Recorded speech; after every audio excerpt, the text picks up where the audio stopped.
Hi mayam, ay Ilisaga, Mukhi Panga Thongjarake mayam.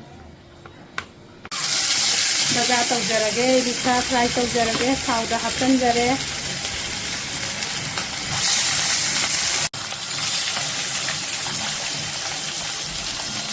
Ilisha se marum sangam le. Bangladesh ki Ilisha ni, baga da phangi. Ilisha yamun na tawraga haute. Aduna Ilisha ga kabok tawraga mahawle.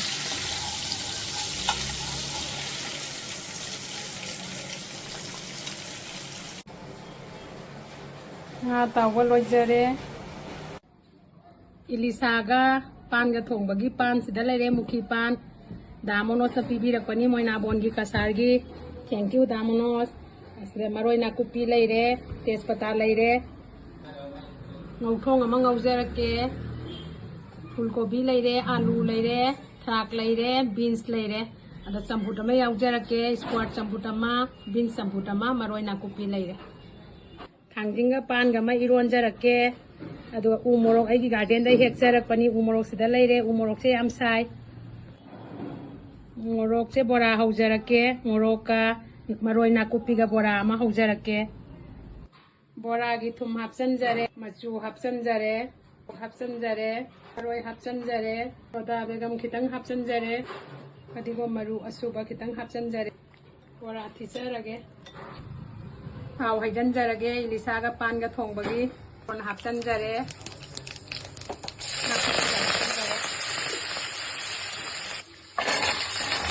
pan hapsan jare angau bagi hau haidan jare paspuron hapsan jare kita cek kepada hapsan jare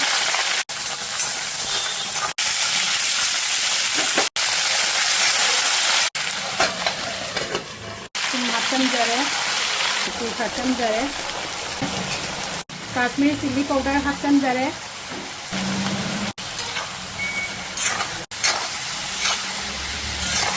ya powder hapsanjare manang nuisina bagi naukhatlaga loire padigom khara chaisanjage mayam haugadra hauroidra haibiro machusu yam phajare haugadaba male pan ironba loijare thangdinga pan ironba thangding chaisanjare Maroi toning kok leijare mayang ton loire phekpai leire padigom ni jumda haujaba aigi garden gi maroi mapang natani mayam phekpai ni sina mayang ton jungjan bire toning kok jungjanle iron ba loijare sak loijare mayam sa silao sak loire